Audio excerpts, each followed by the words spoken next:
رسول الله وعلى آله وأصحابه ومن والاه وبعد. باب قول الله تعالى أعوذ بالله من الشيطان الرجيم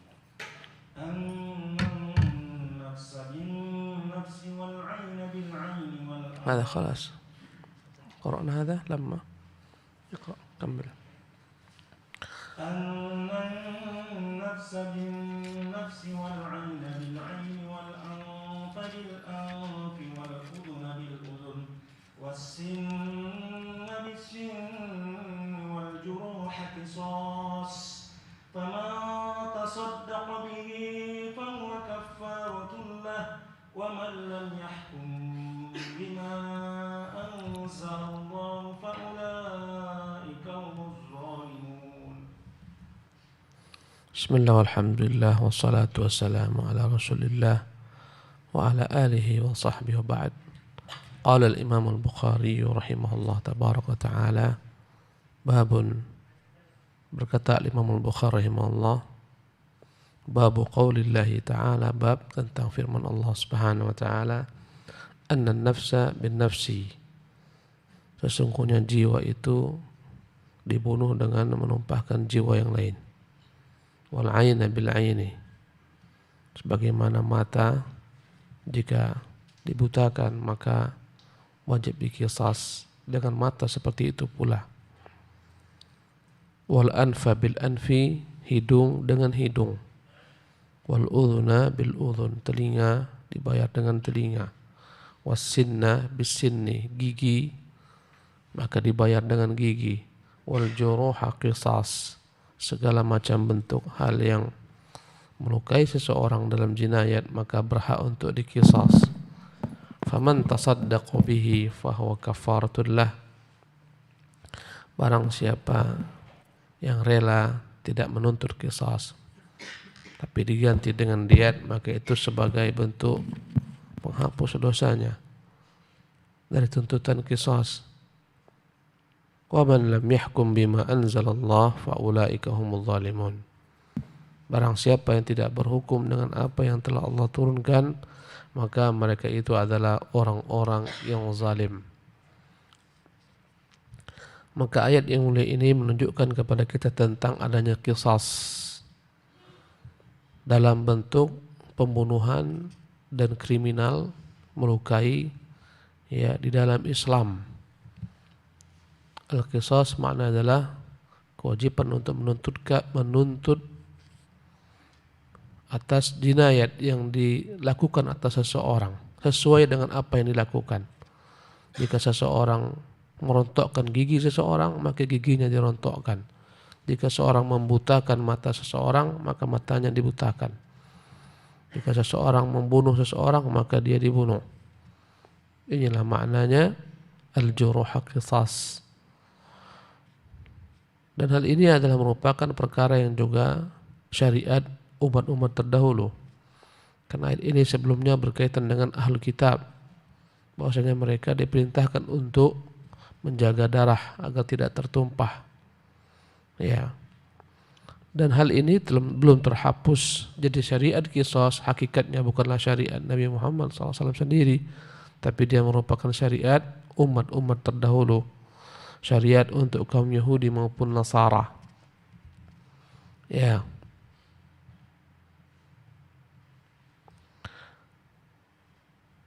Nah, tafadhal.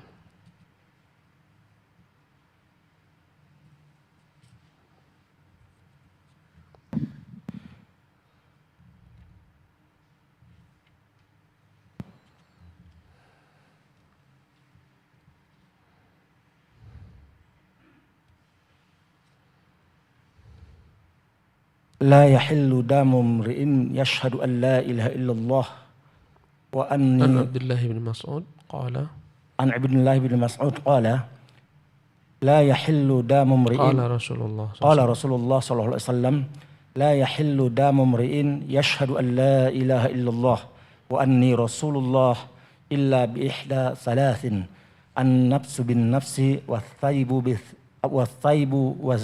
والثيب الزاني والمارق من الدين التارك الجماعة An Abdullah bin Mas'ud radhiyallahu anhu qala Rasulullah sallallahu alaihi wasallam, dari Abdullah bin Mas'ud radhiyallahu anhu dia berkata, bersabda Rasulullah SAW, la yahillu damu mri'in muslimin yashhadu an la ilaha illallah, tidaklah halal ditumpahkan darah seorang muslim yang dia bersaksi bahwasanya tidak ada Tuhan yang hak diibadati kecuali Allah, wa anni Rasulullah, dan dia bersaksi aku adalah merupakan Rasulullah, illa bi ihda thalathin, kecuali dengan 3 sebab.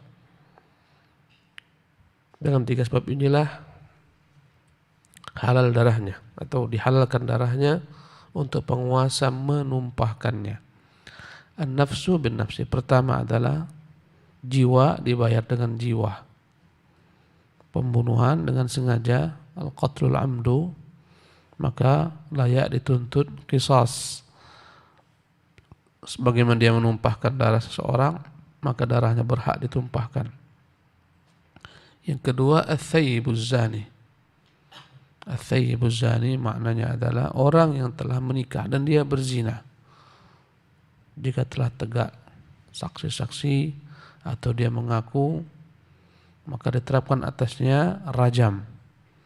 Ya, maka ditumpahkan darahnya dengan hak sampai mati. Yang ketiga, al-mariqu minad din. Orang yang keluar daripada agamanya, murtad. Kata Nabi, man baddala dinahu faqtuluhu. Yang murtad, merubah agamanya, maka bunuhlah dia. Dalam Islam tak ada paksaan dalam beragama, la ikraha fiddin. Tidak ada paksaan dalam agama. Tidak boleh dipaksakan keyakinan dalam agama ini. Orang-orang di luar Islam tak boleh dipaksa untuk masuk Islam, karena Allah yang melarang. La ikraha fiddin. Tapi orang-orang di luar Islam harus paham, orang yang telah masuk Islam tak boleh keluar meninggalkannya, karena itu adalah merupakan bentuk pengkhianatan dalam Islam. Maka karena itulah Allah Jalla wa'ala merintahkan untuk Nabi-Nya sallallahu alaihi wasallam agar menerapkan hal ini. Orang yang murtad bunuh. Jangan dianggap Islam adalah agama yang zalim. Tidak, Islam agama yang adil. Nabi ketika masuk ke kota Madinah, Nabi tidak paksa Yahudi untuk masuk Islam, karena tak bisa maksa orang dalam keyakinan. La ikraha fiddin. Tak ada paksaan dalam agama. Faman syaa falyu'min, yang mau silakan beriman. Wa man syaa falyakfur, yang mau silakan kafir. Tetapi orang kafir jika masuk Islam ada ketentuan yang berlaku, bahwasanya mereka kalau sudah masuk ke dalam Islam ada syarat-syaratnya yang harus mereka tepati, bahwasanya mereka tidak boleh keluar daripada Islam. Sekiranya mereka keluar daripada Islam, mereka telah melanggar persyaratan ini, maka hilanglah ketika itu kehormatan nyawa mereka. Man baddala dinahu faqtuluh, yang mengganti agamanya, yang murtad, maka bunuhlah dia. Dan itu pun memiliki proses. Orang yang murtad tidak seketika langsung dibunuh, dipanggil, tanyakan syubhatnya, kemudian syubhat-syubhatnya itu diupayakan untuk dihilangkan, disuruh bertaubat kembali kepada Islam dalam jangka waktu tertentu yang ulama berselisih berapa hari. Sebagian menyebutkan 3 hari. Jika dia dalam dialog tetap dia ngeyel, baru dibunuh. Kata-kata at-tarikul jamaah, al-mufariqu dinihi, orang-orang yang keluar daripada agamanya murtad. At-tarikul jamaah, at-tarikul jamaah, yang meninggalkan jamaah kaum muslimin. Dan para ahlul hadis menyebutkan makna at-tarikul jamaah adalah orang-orang yang mereka murtad, karena dengan murtad itu mereka meninggalkan jamaah kaum muslimin. Sebagian mengatakan tidak hanya orang yang murtad, tapi semua orang yang at-tarikul jamaah, meninggalkan jamaah kaum muslimin dengan membuat pasukan sendiri, memberontak kepada pemimpin kaum muslimin, mereka masuk dalam hadis yang mulia ini. Mereka memberontak, ingin menumpahkan darah kaum muslimin, ingin merusak persatuan kaum muslimin, maka mereka juga termasuk orang-orang yang berhak ditumpahkan darahnya. Al-bughat namanya, para pemberontak. Mereka halal untuk ditumpahkan darahnya oleh penguasa kaum muslimin, karena ini akan merusak, memecah belah. Kemudian berlaku pula kepada setiap ahlul bid'ah yang merusak agama, mereka menyelisih jemaah kaum muslimin sebagaimana Khawarij dan Rawafid yang diperangi dalam Islam. Ya, Salahuddin Al-Ayyubi sebelum memerangi orang-orang Nasara di Baitul Maqdis, sebelumnya dia memerangi siapa? Kaum Rawafid.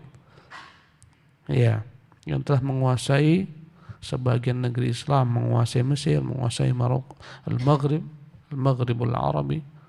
Ya, diperangi terlebih dahulu oleh Salahuddin Al-Ayyubi. Maka kata-kata at-tariku lil jamaah, at-tarikul jamaah mencakup semua mereka ini yang keluar menyisi jamaah kaum muslimin dengan membuat komplotan, merampok di jalanan, membegal. Ya, maka mereka masuk ke dalam at-tarikul jamaah, meninggalkan jamaah, persatuan kaum muslimin, menyelisihi mereka. Maka orang-orang semacam ini darah mereka tak lagi menjadi maksum, terjaga, berhak untuk ditumpahkan. Tentunya yang menumpahkannya adalah para penguasa kaum muslimin. Bagaimana dengan hukum orang yang meninggalkan salat? Orang yang meninggalkan salat, ulama berselisih mengenainya. Sebagian mengkafirkan orang-orang yang meninggalkan salat karena beberapa bentuk keterangan dari Nabi yang mulia sallallahu alaihi wasallam tentang hal ini. Sebagian mengatakan orang yang meninggalkan salat, ya, setelah mereka sepakati kalau dia meninggalkannya karena mengingkari kewajiban salat, maka dia murtad. Disuruh bertobat, jika tidak maka halal darah ditumpahkan. Perselisihan mereka terhadap orang-orang yang meninggalkan sholat karena takasulan, karena malas. Sebagian ulama mengkafirkannya, sebagian mengatakan tidak dikafirkan mereka, tapi dipaksa untuk sholat. Kalau dia enggan untuk sholat, di sini ulama berselisih. Sebagian mengatakan dibunuh. Ya. Dan yang membunuh ini pun mengatakan berselisih pula. Orang yang dipaksa sholat, tak mau sholat, enggan sholat, maka dipaksa sholat, tidak mau maka dibunuh. Ya, mereka berselisih apakah dibunuh haddan atau riddatan. Apakah dia dibunuh karena bentuk had, menyelisih perintah Allah Subhanahu wa taala, ya, atau dia dibunuh karena murtad. Sebagian mengatakan orang yang dipaksa sholat tak mau, walaupun dibunuh menunjukkan tak ada lagi imannya, maka dihukumi murtad dia. Ya, sebagian mengatakan tidak, tetap dia dibunuh dalam keadaan had dan untuk menerapkan had, bukan karena murtad, tetap disolatkan. Sebagian daripada ulama mengatakan orang yang tak sholat dipukul, ditakzir, dipenjara sampai dia sholat. Ya, inilah pendapat-pendapat para ulama dalam hal ini. Naam, tafadhal. Babu man aqada bil hajari qultu asnada fi haditsa Anas al-mutaqaddim anifan. Babu man aqada bil hajar, bab orang yang membalas pembunuhan, ya, dengan batu, dibalas dengan batu pula. Man aqada bil hajar. Di antara bentuk pembunuhan dengan sengaja adalah seseorang memukul kepala orang dengan batu sekuat-kuatnya, berulang-ulang hingga akhirnya pecah kepalanya. Maka ini adalah merupakan pembunuhan dengan sengaja. Kalau dia sekali lempar mungkin terbunuh. Sebagian orang mengatakan ini tak dimaksudkan dengan membunuh. Biasanya orang melempar batu kecil mati misalnya. Tapi kok dia ambil batu besar, dia pukulkan, jelas membunuh. Kadang dia lempar karena marah dengan batu, kena kepalanya, mati misalnya. Sebagian orang mengatakan jika hanya melempar sekali, ya menunjukkan dia bukan tujuannya membunuh. Sebagaimana orang memukul dengan tongkat. Kalau dia pukulkan sekali, mati. Kata para ulama, ini menunjukkan dia tidak ingin membunuh, tapi ingin memberi pelajaran atau membalaskan dendamnya. Sehingga dia tidak diyuqat, tidak diminta untuk dikisas. Yang namanya syibhul amdi. Karena kebiasaan orang pukul sekali pakai tongkat, enggak membunuh. Lempar sekali pakai batu, enggak membunuh. Tapi jika memukul sampai berkali-kali, melempar sampai berkali-kali, maka tujuannya jelas ingin membunuh. Ya. Dan Al-Imam Al-Bukhari rahimahullah menyebutkan kembali hadis tentang, ya, seorang laki-laki Yahudi yang membunuh seorang jariyah, gadis kecil, karena ingin mengambil, ya, perhiasannya yang terbuat daripada perak. Maka dia ambil batu atau, ya, perempuan ini dibawa ke tempat yang berbatuan, dihantukkan kepalanya dalam keadaan berdarah-darah, dibawa ke Rasulullah sallallahu alaihi wasallam, disebutkan nama orang-orang, si fulankah yang melakukan ini kepadamu, sampai akhirnya dikatakan nama Yahudi tersebut, perempuan ini mengangguk kali yang ketiga, maka dia dipanggil dan dia ditanya dan dia mengaku, akhirnya dia dibunuh dengan cara seperti itu pula. Al-juruha qisas, setiap bentuk hal yang menumpahkan darah maka berhak untuk diqisas. Nah, Babu man qutila lahu qatilun fahuwa bi khairin nazirin. Bi khairin nadharaini. Bi khairin nazarain. Berkata Imam Bukhari rahimahullah, babu man qutila lahu qatil, bab barang siapa yang terbunuh dari keluarganya, fahuwa bi khairin nadharain, maka dia berhak untuk mengambil satu daripada dua langkah. Yang pertama, menuntut untuk ditumpahkan darahnya, qisas. Yang kedua, jika keluarga yang terbunuh ini rela, yakni mereka tidak menuntut qisas, diganti dengan diat, maka boleh diganti dengan diat.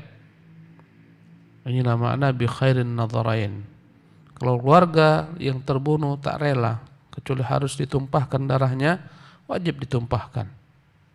Bahkan kerelaan ini harus dengan kesepakatan semua keluarga. Semua mereka sepakat untuk memaafkan yang membunuh, maka diganti dengan diat. Ya, apabila ada sebagian tak rela, berarti tidak. Mereka punya hak atas saudara mereka terbunuh.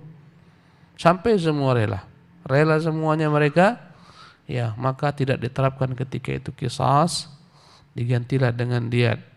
Imam Bukhari rahimahullah tabaraka ta'ala menyebutkan dalam bab ini peristiwa penaklukan kota Makkah, di mana Rasulullah sallallahu alaihi wasallam, dalam hadis Abu Hurairah dikatakan, ketika terjadi penaklukan kota Makkah, suku Khuza'ah membunuh seorang laki-laki dari Bani Laits sebagai bentuk pembalasan dendam. Karena dahulu kala suku Bani Laits ini membunuh salah seorang daripada suku Khuza'ah pada masa jahiliyah. Jadi suku Khuza'ah membunuh salah seorang laki-laki dari Bani Laits karena dia dahulu kala sebelum Islam membunuh salah seorang laki-laki dari Khuza'ah. Mereka menuntut balas suku Khuza'ah. Maka hal ini dalam Islam tak boleh lagi berlaku. Harus melalui proses penguasa, kalau enggak kacau balau lah. Banyak peperangan antara mereka gara-gara kasus ini. Suku Laits tak setuju, tak rela, maka mereka memerangi suku Khuza'ah. Begitulah selanjutnya. Maka Rasulullah ingin memutuskan mata rantai ini, mata rantai jahiliyah. Maka berkhutbahlah Rasulullah sallallahu alaihi wasallam dalam penaklukan kota Makkah. Beliau bersabda, "Innallaha habasa an Makkatal fil." Sesungguhnya Allah telah menahan dari kota Makkah tentara bergajah. Sebagaimana kisah yang ma'ruf, mereka Allah binasakan Abraha, yang datang dari negeri Yaman ingin menghancurkan Ka'bah, Allah pelihara Ka'bah. Wa sallatu alaihim rasulahu wal mu'minin, dan Allah telah mengkuasakan atas mereka orang-orang kafir untuk Makkah ini, Rasulnya itu Muhammad SAW dan orang-orang beriman. Ala wa innaha lam tahilla li ahadin qabli wa la tahillu li ahadin ba'di. Ketahuilah, Makkah ini tidak pernah dihalalkan untuk orang-orang sebelumku datang memeranginya, dan untuk orang-orang setelahku datang untuk memeranginya. Karena Nabi SAW masuk ke dalam Masjidil Haram dengan pasukan-pasukannya, tentara 10.000 tentara kaum muslimin masuk untuk menaklukkan Makkah, yang mana hal ini tidak boleh, tidak dihalalkan sebelumnya dan tidak dihalalkan setelahnya. Maka kata Nabi SAW, lam tahilla li ahadin qabli. Makkah ini tak pernah dihalalkan untuk orang-orang sebelumku. Abraha ingin mencoba menaklukkan Masjidil Haram, menghancurkan Ka'bah, Allah juga Subhanahu wa taala pelihara. Allah binasakan mereka, juga tidak dihalalkan setelahku. Wala tahillu li ahadin ba'di. Wa innama uhillat li sa'atan min nahar. Sesungguhnya Makkah ini dihalalkan bagiku hanya sesaat saja daripada siang hari. Itu hari penaklukan kota Mekah. Ya. Sesaat saja dihalalkan untukku. Ala wa innaha sa'ati hadhi haram. Ya, saat-saat sebelumnya dia dihalalkan untukku memasukinya dengan tujuan berperang memerangi penduduknya yang kufur. Ketahuilah, sejak saat ini Mekah ini kembali ke haramannya, menjadi negeri yang Allah haramkan. La yukhtala syaukuha wa la yu'dadu syajaruha. Tidak boleh diambil rerumputannya, tidak boleh ditebang pepohonannya. Maksudnya adalah pepohonan yang tumbuh liar yang ada di tanah haram tidak boleh ditebang. Ini hukum berlaku khusus untuk Mekah dan Madinah. Ya, la yukhtala syaukuha, jangan diambil rumputannya. Tidak boleh ditebang pepohonan yang tumbuh sendiri, bukan yang ditanam oleh manusia. Adapun ditanam manusia tak masuk kemari. Wala yultaqatu saqitataha illa munshid. Tak boleh diambil yang tercecer padanya, kecuali orang mengambilnya untuk mempermaklumkannya kepada khalayak. Dia mendapatkan barang yang hilang. Dalam Islam, al-luqata, barang-barang berharga yang terjatuh, tercecer, yang ditemukan seseorang, wajib dia permaklumkan selama setahun. Selama setahun tidak ada yang mengambil, bisa menjadi haknya, menjadi miliknya. Kecuali di tanah Mekah. Tak akan boleh apa yang tercecer menjadi miliknya selama-lamanya. Ya, wajib yang tercecer tersebut dikembalikan kepada pemiliknya. Ya. Dan di sana disiapkan tempat-tempat untuk memberikan segala macam penemuan-penemuan. Ya, tak boleh diambil. Ya. Wajib dikembalikan. Wa man qutila lahu qatilun, barang siapa yang ada keluarganya terbunuh, fahuwa bi khairin nadharain, maka dia boleh milih satu daripada dua pilihan, imma an yuda wa imma an yuqad. Boleh dia menuntut fidyah atau kafarah, diat, dia boleh menuntut diat 100 ekor unta. Boleh pula dia meminta untuk yuqad, dikisas, sebagaimana saudara mereka terbunuh. Jadi orang yang terbunuh keluarganya boleh menuntut satu daripada dua hal, menuntut kisas, menuntut balas, atau membayar diat. Faqama rajulun min ahli al-Yaman yuqalu lahu Abu Syatin. Maka ketika Rasulullah berpidato ini, berkatalah seorang dari negeri Yaman, penduduk Yaman, yang orang-orang manggilnya dengan kunyah Abu Syah. Faqala uktub li ya Rasulullah. Kata dia, ya Rasulullah, tuliskan untukku hal ini ya Rasulullah. Ini menunjukkan penulisan hadis itu sejak zaman Nabi telah ada. Di antara sahabat yang menulis hadis adalah Abdullah bin Amr bin As. Orang orientalis mengatakan hadis itu baru dibukukan pada masa pemerintahan dinasti Bani Umayyah, pada masa Zuhri. Dari situlah, sebelumnya tak ada, kata mereka. Jadi hadis-hadis itu adalah karangan dari dinasti Bani Umayyah untuk memperkokoh kekuasaan mereka. Mereka berdusta. Hadis ditulis sejak zaman Nabi SAW. Tapi pembukuan yang secara resmi oleh negara itu baru pada masa pemerintahan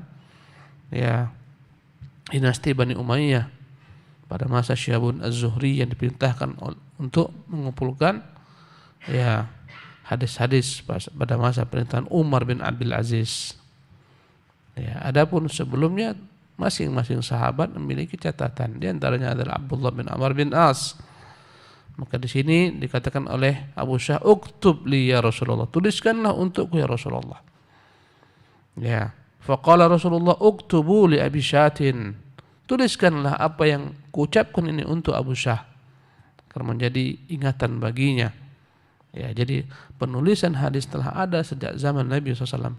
Bahkan kritik hadis antara para sahabat telah ada sejak zaman Nabi SAW. Sebagaimana Aisyah mengkritisi hadis Abdullah bin Umar dan hadis Umar, bahwasanya innal mayyita liyu'adzabu bibukai ahli alaih, sesungguhnya jenazah itu akan diazab dengan sebab tangisan keluarganya. Dikritisi oleh Ibunda Aisyah radhiyallahu tabaraka anha wa ardhaha. Ya, ternyata perawinya bukan hanya Umar dan Ibnu Umar, tapi ada sahabat lain. Ya, juga terkadang Umar bin Khattab, jika ada seorang sahabat menyebutkan satu hadis, Umar menyuruh untuk mendatangkan saksi atas yang dikatakannya. Jadi agar tidak sembarangan mereka dalam hadis, benar terjaga hadis Rasulullah SAW. Thumma qama rajulun min Quraisyin, kemudian berdirilah salah seorang laki-laki Quraisy. Ya, dialah Al-Abbas paman Nabi yang mulia sallallahu alaihi wasallam. Ketika Nabi mengatakan la yukhtala syauquha, tak boleh diambil rumputannya, maka berdirilah salah seorang laki-laki Quraisy yaitu Abbas, pamannya Nabi yang mulia sallallahu alaihi wasallam. Illa al-idkhir, kecuali kan ya Rasulullah al-idkhir, sejenis rumputan yang tumbuh di padang pasir. Kecualikan al-idkhir ya Rasulullah, fa inna ma naj'aluhu fi buyutina wa quburina. Kami begitu penting ya terhadap al-idkhir ini, rumputan ini. Kami mengambil dia untuk rumah-rumah kami, ya, untuk menguburkan, yani sebagai pengganti kapan bagi jenazah-jenazah kami. Kalau dahulu kala jenazah tak punya kain kafan, sebagaimana kisah Mus'ab bin Umair ketika dia wafat, kafannya tak sempurna menutupinya dengan utuh, hanyalah kain yang jika ditarik ke atas terbuka kaki, jika ditarik kaki terbuka kepala. Maka Rasulullah menyuruh untuk ditutupkan bagian atas dan kakinya ditutupi dengan rumputan yang namanya al-idkhir. Maka Abbas berkata, ya Rasulullah, kecualikanlah untuk kami idkhir, kami butuh dengannya, berikanlah kami hak untuk mengambilnya, ya, karena sebelumnya dilarang. Faqala Rasulullah sallallahu alaihi wasallam, maka berkata Rasulullah, illal idkhir, kecuali idkhir, maka dibolehkan untuk diambil. Naam. Tafadhal. Babun man talama daman mri'in bighairi haqqin. An Ibnu Abbas anna an-nabiy sallallahu alaihi wasallam qala abghadun nasi ila Allah thalathatun mulhidun fil harami wa mubtaghil fil islami sunnatal jahiliyah wa muttalibu dami mri'in bighairi haqqin liyuhriqa damahum. Ya. Berkata Imam Al-Bukhari rahimahullah tabaraka taala, babun man talaba dama mri'in bighairi haqq, bab tentang orang yang berambisi menumpahkan darah orang lain dengan tidak hak. Apa hukumnya? Ya. Ingin menumpahkan darah orang lain dengan tidak hak, karena ada perkara-perkara menumpahkan darah dengan hak. Bagaimana tadi disebutkan, la yahilu damu mri'in illa bi ihda thalath, tidak halal ditumpahkan darah seorang muslim kecuali karena 3 hal. Ya, nafsu bin nafsi, membunuh maka dibayar dengan nyawa. Athiyibuz zani, berzina dan dia telah menikah. Al-mufariqu lidin, yang murtad. At-tarikul jamaah, meninggalkan jamaah kaum muslim. Ini dituntut, ini ditumpahkan darahnya dengan hak. Selain daripada ini dilarang untuk menumpahkan darah seorang mukmin kecuali dengan hak. Apabila bukan dengan hak maka dengan batil, maka dia berdosa. Ya. Misalnya ada yang terbunuh dari kerabatnya, maka dia balas dendam, maka dia bunuh orang tersebut. Ini membunuh dengan tidak hak. Seharusnya prosesnya adalah melalui jalur resmi, penguasa yang menerapkan qisas, bukan orang sipil, agar terjaga, terhindar kerusuhan, kekacauan. Ya. Berkata dari hadis Ibnu Abbas radhiyallahu tabaraka taala anhuma, berkata Rasulullah sallallahu alaihi wasallam, abghadun nas ila Allah thalathatun. Abghadun nas, orang yang paling dimurkai di sisi Allah Subhanahu wa taala, ada 3 jenis manusia. Mulhidun fil haram, orang yang berbuat kezaliman di tanah haram. Ya. Tanah haram Allah haramkan, maka jangan berbuat padanya kezaliman, kekacauan. Sebagaimana sebagian daripada kelompok Khawarij, Rafidhah berkali-kali buat kacau tanah haram. Bahkan mereka ditemukan sebagian daripada mereka datang membawa bahan peledak. Pernah berapa kali kekacauan pada musim haji di tanah haram. Pada tahun 90 mereka ingin membuat kekacauan. Ya. Maka dilarang. Karena itulah kalau kita haji dilarang ketika di masyair membawa bendera negara, dilarang. Tidak boleh. Kenapa? Dikhawatirkan akan muncul berbagai macam hal yang tidak diinginkan. Tak boleh bawa bendera. Ya, atas nama negara dilarang. Pasti diambil. Karena muncul kekacauan. Tak dibolehkan. Jadi kata Nabi yang mulia SAW, abghadun nasi ila Allahi thalathatun. 3 macam manusia yang paling dimurkai oleh Allah Subhanahu wa ta'ala. Di antaranya adalah mulhidun fil haram, orang membuat al-ilhad. Al-ilhad maknanya adalah kezaliman. Ya. Al-ilhad dari kata-kata al-mailu anil haq, yang condong, tidak lurus. Condong daripada ya perkara yang lurus, itu makna al-ilhad. Maksudnya di sini adalah segala macam tindak tanduk yang merusak di haram dilarang. Mencuri, merampok, membunuh. Subhanallah. Dan herannya kita di Makkah itu masih ada saja orang-orang yang berusaha untuk mencuri. Ya'dzan billah. Berapa banyak jemaah-jemaah yang uangnya hilang dicuri. Ini adalah orang paling dimurkai oleh Allah Subhanahu wa ta'ala. Bahkan sebelum orang ini berbuat kezaliman, masih berazam saja, dia telah dapat dosa. Kata Allah Subhanahu wa ta'ala tentang Masjidil Haram, "Wa man yurid fihi bi ilhadin bi dzulmin nudhiqhu min adzabin alim." Barang siapa ingin berbuat padanya kezaliman, kami akan timpakan dia dengan azab yang pedih. Ini menunjukkan keagungan kota Makkah. Ya. Sebagaimana di sana orang jika melakukan ibadah akan diberikan Allah pahala yang berlipat ganda. Sehingga 1 kali salat di Masjidil Haram sama dengan 100.000 kali salat di masjid-masjid lain. Maka konsekuensinya orang berbuat kezaliman di sana dilipat gandakan pula dosanya di sisi Allah Subhanahu wa taala. Maka tak sama kezaliman di Mekah dengan di luar Mekah. Tak sama kezaliman di tanah haram dengan di luar haram. Bahkan tak sama kezaliman di sekitar Ka'bah ketika tawaf dengan di luar dari Masjidil Haram. Ya, di luar masjid tak sama. Sebagian orang tawaf digunakannya untuk nyopet, ya'dzan billah. Inilah seburuk-buruk manusia, mulhidun fil haram. Ya. Kemudian berikutnya yang kedua, wa muttalibu dami imri'in bighairi haqqin, yang menuntut darah seseorang ya dengan tidak hak. Ambisi ingin menumpahkan darah seorang dengan tidak hak, dengan tidak melalui proses yang Allah SWT halalkan, melalui jalur penguasa yang sah. Ya, ingin balas dendam, ingin balas sakit hatinya, ingin membunuh orang yang membunuh keluarganya dan semacamnya, atau ingin membunuh seorang karena ingin menguasai hartanya sebagaimana pembegal, perampok. Ya, ya'dzan billah. Ya, untuk yang memperkosa dan semacamnya, ini semuanya adalah orang-orang yang paling dimurkai oleh Allah Subhanahu wa taala, karena Allah telah mengharamkan jiwa untuk ditumpahkan.